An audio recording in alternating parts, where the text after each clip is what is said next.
Welcome back, everyone, to the neon shores of our starry lake, right here in the heart of Biopunk Medina.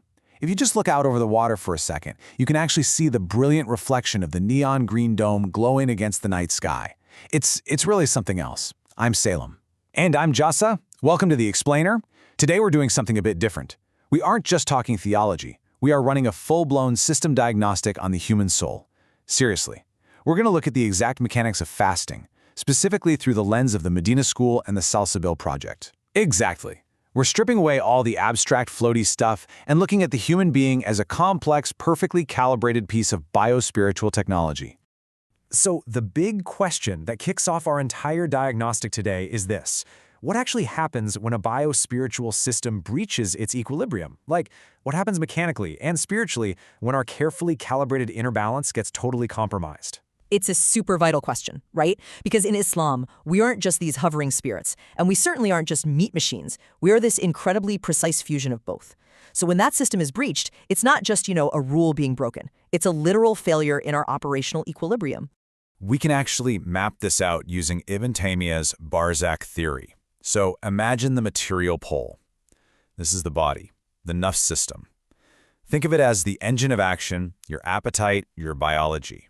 Right. And then, on the flip side, we have the spiritual pole. This is the perceiving spirit, the mind system, the absolute center of awareness, witnessing, and your direct connection to Allah. Ibn Taymiyyah's Barzakh theory brilliantly explains that human consciousness is an isthmus, a barzakh, a bridge between these two poles. You literally cannot ignore one to elevate the other. They require absolute 100% synchronization. Exactly. If the material pole gets too heavy, boom, the system crashes.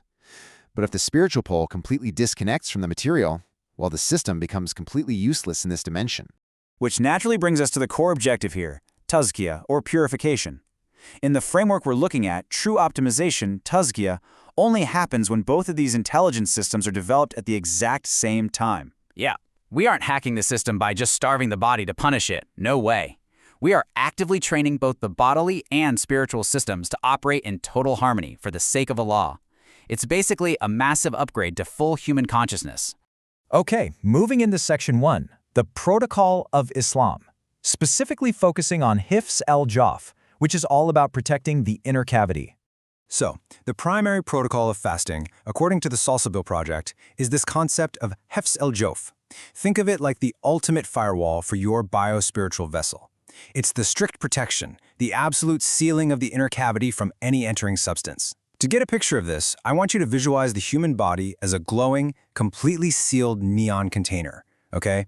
To maintain the necessary internal spiritual and physical pressure, to actually reach that equilibrium Salem mentioned, this container has to be fiercely protected from foreign input.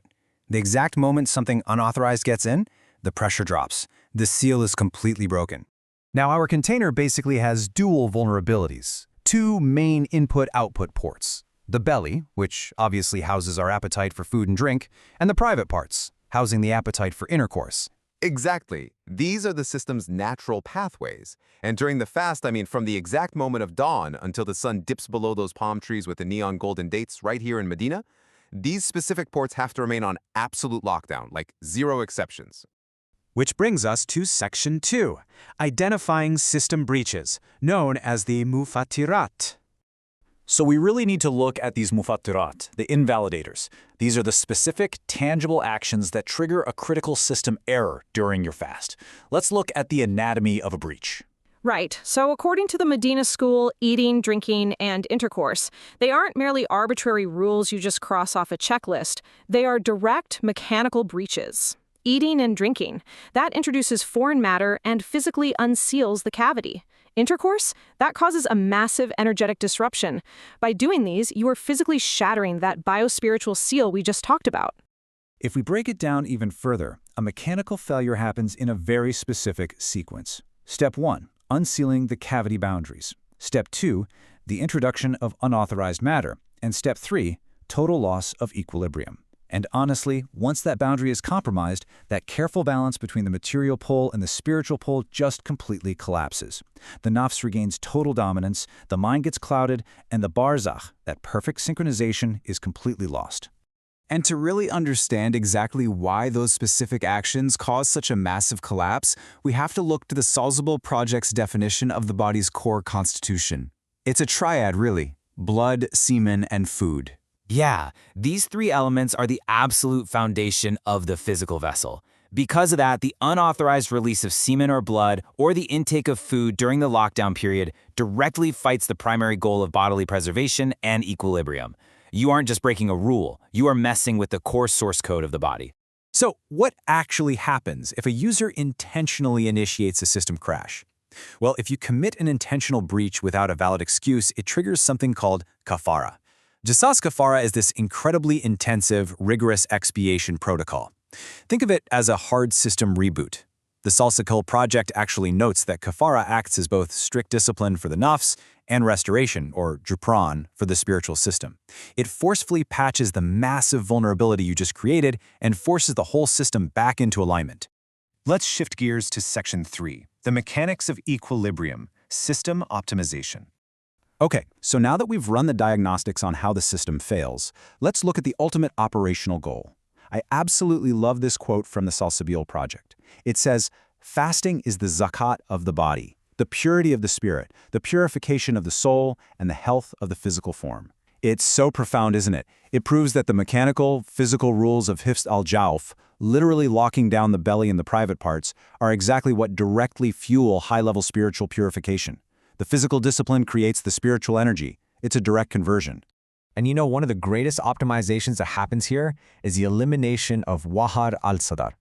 This basically translates to the static, the grudges, and those subtle whispers of the chest that constantly distract us from the hereafter.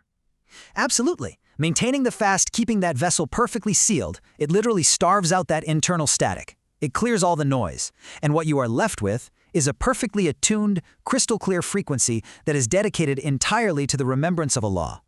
And it's fascinating to compare this to other philosophies to see why it's so unique. Take Eastern meditation, for example.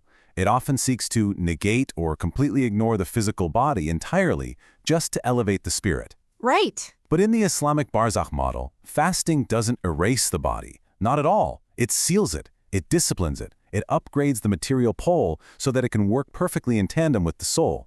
We aren't trying to escape our bio-spiritual vessel. We are trying to master it. Which leaves us with a final, absolutely crucial diagnostic question. If fasting seals the vessel, what are you filling your vessel with when the neon lights come on? Seriously, think about it.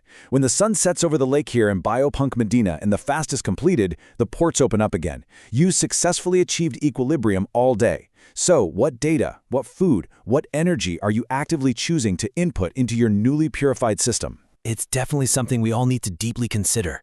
Keep your vessel secure, maintain your equilibrium, and until next time, keep seeking the truth.